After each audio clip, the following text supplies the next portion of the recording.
పదర కుమారి.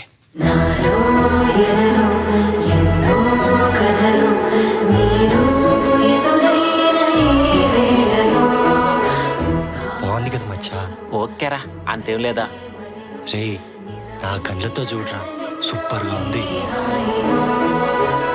అడుగు అడుగు ఎటుగా పరుగు తీసిన తిరిగి మరలా తనను చేర